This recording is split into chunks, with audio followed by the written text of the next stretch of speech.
All right, guys. So we're gonna try things a little different this time. So it's kind of a little trial and error type project here, where I just want to try some new things. But today I'm joined by Joe Ryan. So Joe, if you want to just kind of give an introduction on who you are and what you do here at Ship.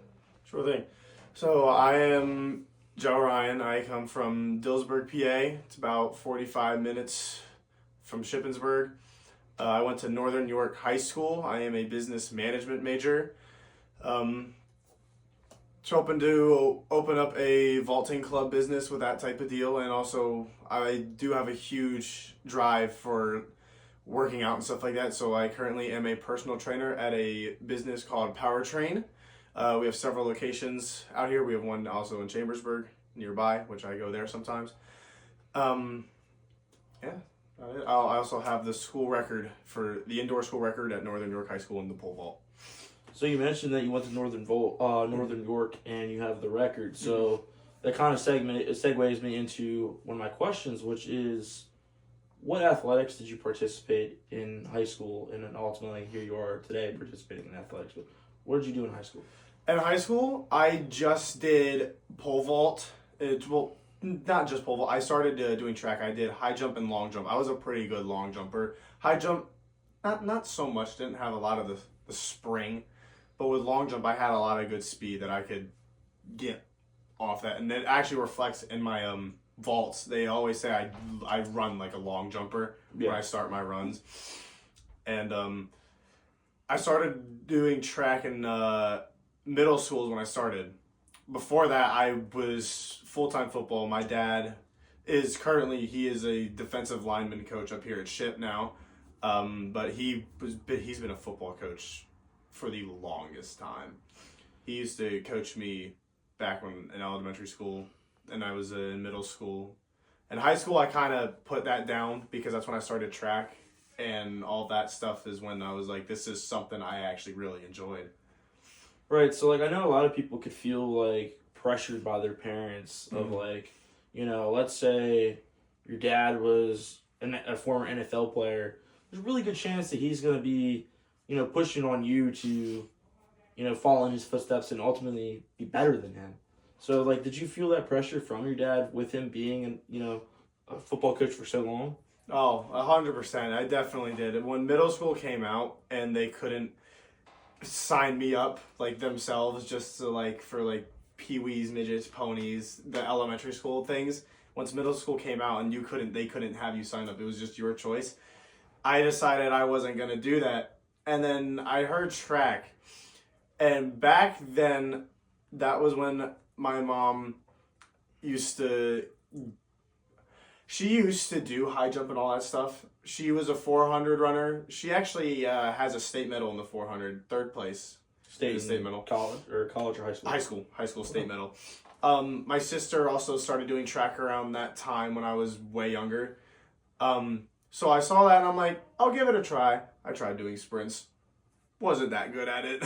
So I went to field events, and then that's when long jump and high jump came into play because you couldn't do vault in middle school. So you're a sophomore here at Ship. So I was thinking of kind of the timetable. So I would have been a sophomore in high school when COVID came in. So you would have been a freshman, correct? Right. So how exactly did that impact you in high school in terms of knocking out the season? I'm sure there was a lot of uncertainty in the air of you started up in middle school, you really liked it, first year of high school, complete wrench in it, just stopped. So how did you really stay with the groove over the lockdown period, I guess I should say? So before the lockdown started, I remember this vividly. The day before it shut down, we were at practice, it was the third day of practice. Our vault coach in high school came up while I was at the high jump pit and working on some approach runs and stuff. And he looked at me and goes, "You ever thought about trying pole vault?" And I was like, "No, I never did." And so he told me, "You should give it a try." Next day, shut down. I actually was going to go try it. So during the entire lockdown period, we weren't doing anything. And then our friends, she used to go here. She eventually dropped out. Just went to military, stuff like that. So nothing with financial reasons. And they told us that one of her brothers knew of a club called Vaultworks, which is around the Mechanicsburg area. Right. We were like, oh, okay. So once everything started opening up, I think this was around, it was like late summer, earlier summer. We heard about it and they opened back up and we were like, okay. So we went, tried it out. I fell in love with it immediately. Right. I still have all the videos of like when I first picked up a pole in my hands and doing all that stuff. I have like a whole folder on my phone of like all the stuff I do. But it probably feels nostalgic at this point. Oh, it definitely does. Sometimes I just go back in it and I'm like, oh, let's see what I used to look like compared to now. And it's just like night and day. Night and day. I still feel like I had a better top end of my vault when I first started than I do now. But yeah. So, obviously, with your freshman season completely gone, Mm-hmm. you came back. Sophomore season, there were still restrictions in regards to masks and social distancing. When did the idea of participating in, collegiate athletics really set into your mind? Sophomore year was not the greatest year when vaulting, because that was when I was still relatively getting new to it. Like my PR in sophomore year was about 12 feet, which is still good. That was like compared to everyone in our conference, because we had like the most competitive conference when it came to vaulting, because we had kids like Drake Risser, Brecken Swope,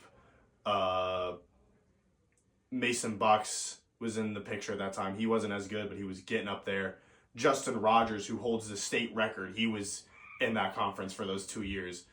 I didn't really think, once I jumped 13.6 at West Perry, that was when I was like, we could do something, and I started looking at colleges and visits and stuff like that. So did you kind of set on the point, like were you kind of set on the idea that you were going to go to college to do pole vaulting, or was there a chance that you could fall in love with a school and ultimately just go there for school? Or did you just have it in your mind that you were going to go wherever the offers were coming from? I knew I was going to go to college. I just, until junior year, I didn't know what I was going to go for. And then once I started getting pretty good at the vault and people started noticing, because East Stroudsburg reached out to me before anybody. They reached out to me. And then Kutztown did. I went on a visit here, and I fell in love with the school here. I was like, this place just felt great being here. But I didn't know I was going to come to a college for vaulting until I started going on these visits and people were getting interested in the abilities. Yeah. Obviously, I wasn't as lucky. I played sports in high school, but it's more so of a social thing for me, just to get out and have fun and, stay in shape. And as you can see, I haven't really done that. But, ultimately, what would you say were like, you said you fell in love with Ship. Mm-hmm. Did you apply at schools like East Stroudsburg and Kutztown, or was that just out of the picture once you toured here? Once I toured here, this was the only school I actually applied for. Really? Okay. I'm not even going to lie about that. I went on before I applied, I went on an official visit to Kutztown. I toured East Stroudsburg. I toured here, met with the coach, and I could just tell, like, after meeting with that coach, I'm like, oh, this dude means business. I'm like, he does not put up with anything. And I'm like, and you look at the records on the walls of, like, how many times, like, we have won the PSAC conference championships. I was in like, a row at this point. 14 years in a row. And I'm like, he means business. Well, my question is, this is something that, it was a situation that I dealt with in high school with previous schools in our conference. So we were in the MIAA conference. So there's 3 semi-brackets. There's the A conference, B conference, and C conference. We spent a lot of our time in the B conference. And there was a school that we dealt with every year, and they were always better than us. They were always better than everyone else, was Boys Latin out of Baltimore, Maryland. Mm-hmm. And it got to a point where they were winning the conference every year. And it was, well, they're going to have to move up. So my question is, I don't know how it works with college, but how is Shippensburg allowed to, stay in the PSAC for pole vaulting if they've won it 14 years in a row? So when it comes to staying in a conference, I'm not really sure what all goes into it, but since with us being Division II, our schools like I'd say for example Penn State and stuff like that, they are massive. They're considered Division I, and like they have the Big Ten conference. If our school got that big, we would have to move out of the Division II. Right. So it's based on enrollment at the school is what you're saying. Okay. So it doesn't matter. Like, you could win the PSAC for the next 20 years, and if the school stays at the same total students, you're staying in the PSAC conference. Yeah. Okay. Especially with all of that, we could just keep winning on and on and on, and we'd still be in here. But if we don't get extremely big, we would end up leaving PSAC conference and probably moving into another conference, because we do compete against Division I schools, and as far as I know, we are the only school in the PSAC that actually does compete against Division I schools. Who are some of the schools? So our opening meet we had at Bucknell, which we usually go there a Ivy lot. League. Yeah, a lot for indoor. And at that meet there was San Fran, I think it was San Fran University, I think that's what it's called. I could be completely wrong. Penn State was there. Penn State, Maine was there. Ooh. Who was the other one? It was like Binghamton? I struggle trying to pronounce that one, but it's like a mainly like green jersey. Yeah. Lehigh was there. I think those were would you say it's pretty intimidating as a Division II athlete going into, going up to a big prestigious school like Bucknell, and a big Ivy League school, and seeing main Penn State campus there? Is that intimidating to you? That kind of was when we found out Penn State Maine was there. We were like, okay, we got to be on our A game here. I ended up beating two of the guys at that meet from Penn State Maine in the vault. Our sprinters, Penn State Maine, that dude was pretty good, but we were close. Our sprinter that close. Right, he got second to him, but he was pretty good. He had a really good block start. Our that sprinter now also just broke the school record here for the 100. So we'll see how that works, because we will see Penn State Maine, I believe, on April 16th. We will see Penn State Maine. Yeah. All right, so we're going to transition a little bit into a little bit of a different topic. So you did mention you're studying in the business field. Is that something that you came to college with the idea of that's what I'm going to study? Because there's a lot of people that, either come to college with an idea and then switch majors, or they come in undecided. For an example, I came in as a common insurance student, and I still am a common insurance student 3 years later. So was that always a plan for you? Oh, 100%. That was the whole plan. Once I was around VaultWorks for a long enough time, I was like, this is something I want to do. And even our coach here on campus our vaulting coach, he has a club now on himself. So I'm like, you gotta start somewhere to be able to get the facilities to have this. Right. So I was like, business management, because me working at a gym, sometimes I deal with stuff as managing things as an intern, because I was thrown right into it, and I'm like, oh, I like this. I was like, I like this. And then like that, I've been there with that since the summer of freshman year of college up there. So I've been dealing with that and some other things with that.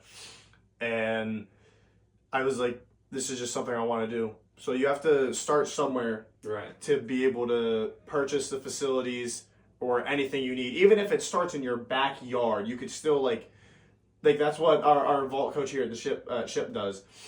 He has a runway and a pit in his backyard, so it's just all there. And he has a club, so it's like, hey, you start there, and eventually, once you get enough money and stuff like that, you could get a facility, move everything in there, and then you can get partners with like top leading brands like Essex, Spirits.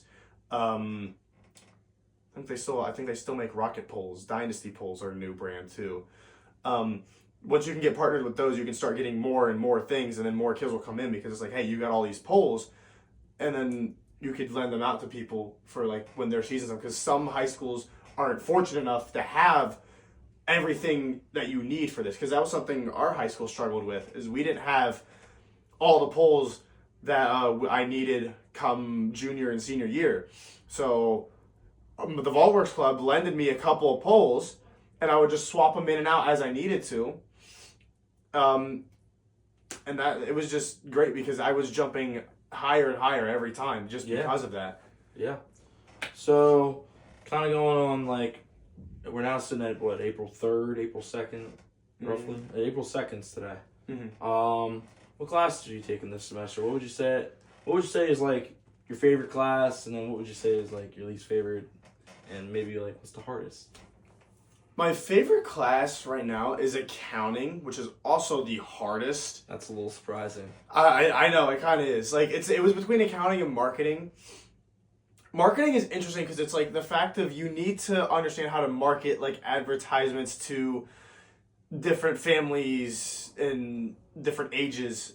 Yeah. It's a whole like factor of all of that, and like depends on what it is. Like my idea is like with nowadays, like everything is more focused on like an Instagram or Snapchat ad. So I'm like, if you can get just like an ad on Instagram, online, like social media, 100%, a lot of it is. But the main reason I said marketing is because marketing deals with a lot of accounting deals with a lot of like with money, and like if you want to manage and run a business, you would also be some entrepreneurship, which I will be taking in later semesters.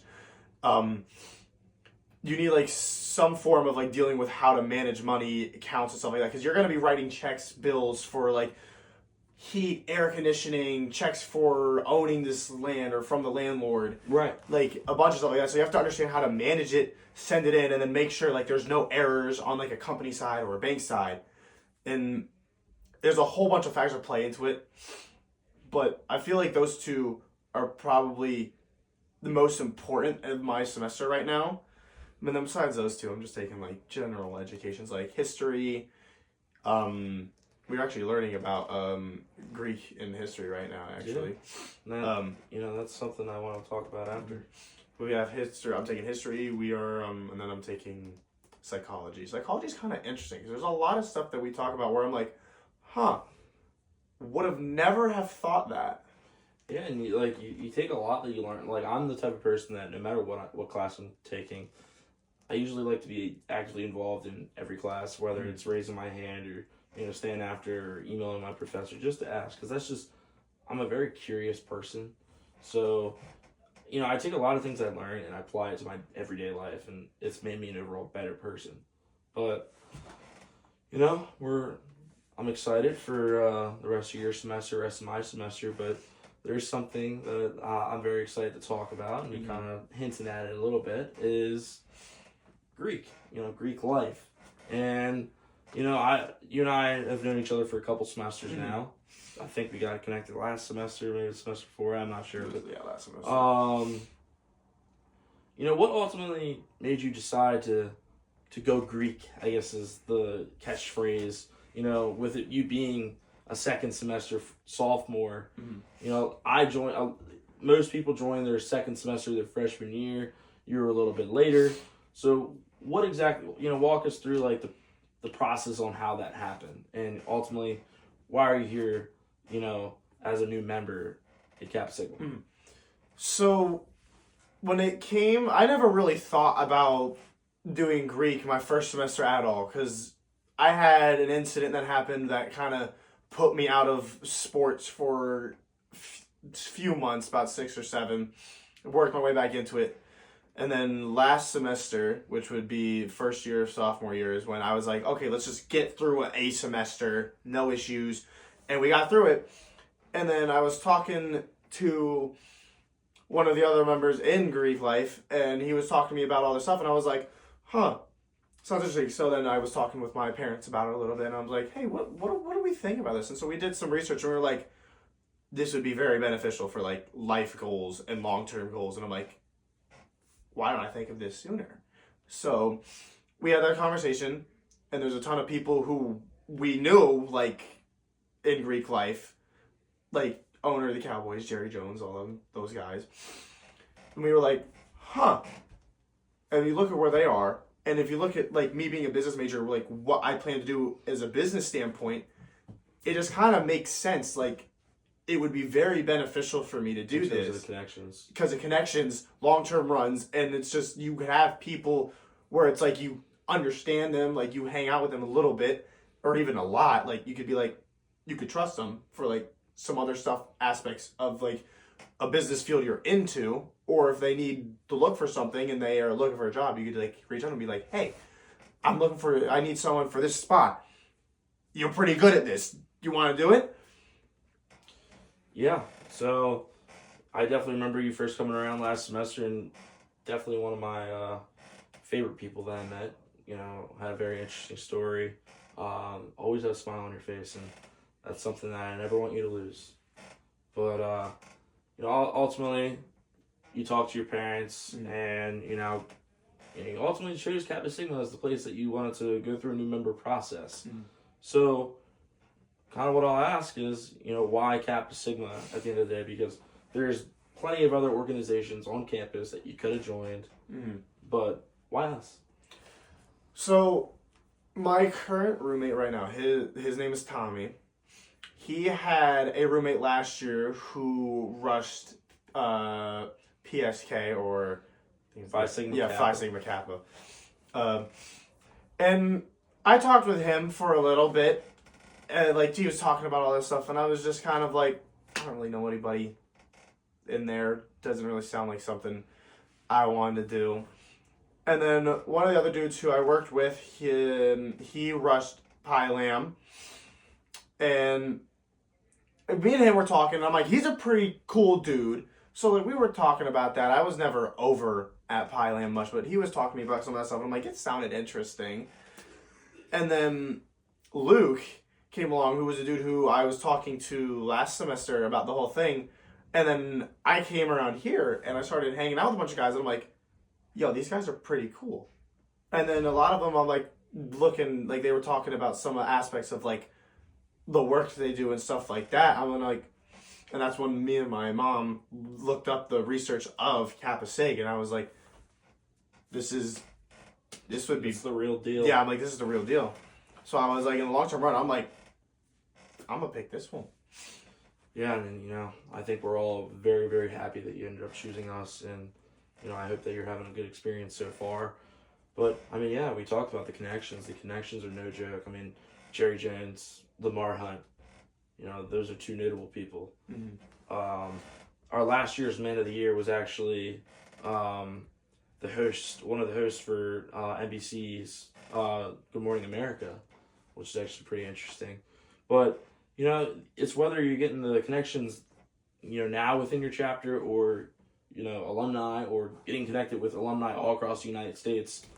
I live and die by the theory of it's not what you know, it's who you know. And I think joining Greek Life provides that opportunity for each and every person, as long as they, I also believe in you put in what you get. You put in what you want. If you want to put in a lot, you're going to get a lot out of it. But if you really don't want to, you're there. It's all good. But, the last thing I'll say is like, how's the experience been so far? And, what do you hope to get out of the experience? I'll give you a timetable. Let's say the next year. So far right now, my experience has been amazing. Everyone that I have met so far, I'm here whenever I can be, if practice or something else is not like interfering. And like I'll come over here, I'll hang out, talk, like couple of guys, we were just downstairs playing Xbox and stuff. And like it was so fun. Like it was funny. And then Brady's over there doing whatever Brady's doing. Reading a math book. Reading off that. But like within the next year, I feel like with a lot of things with business standpoints, I feel like with people in here and like what they are currently doing, because like I was just talking to JR about some things and like all that stuff around in the business field, and I feel like with knowing that, I feel like where he is right now, that could be very beneficial for me as well. So I feel like within like a year, I would probably have a very stable current like internship at like a business, A big establishment. yeah, like a big establishment. And I feel like that would be very, very useful for that. And see Another like, thing other that I aspects. think is very beneficial, and I mean, I just don't know if it's really going to line up with your schedule Mhm. due to you being a full-time student, a full-time athlete, is I'm a part of leadership. It has done tremendous things for my life, whether it's personal or professionally. So that's definitely something I will always push on people is get into leadership. You learn a lot. Whether it's good, bad, you learn. But, well, I appreciate you, Joe, and, I definitely want to talk to you again soon. You talked about bringing a whole big light on, so I think we can do that, and maybe even get you in the gym or something like that, and really in your groove, if you know what I mean. I was talking to Tice about hitting the gym with him one time. We were gonna try and hit it tomorrow because he usually goes around the time practice ends. So I was like, hey, we should do that. But going off your leadership thing, that's something I also would definitely like to look into. I don't know much about it right now, but I feel like that would be the one thing that I will not sugarcoat is it is time commit. It takes time. Mm-hmm. But I think if you really want to do it, you can do it. Mm-hmm. You can handle it. It's as long as you're proactive and stay on top of things, you're good. Mm-hmm. But well, I thank you, Joe, and I hope you have a good night. Thank you.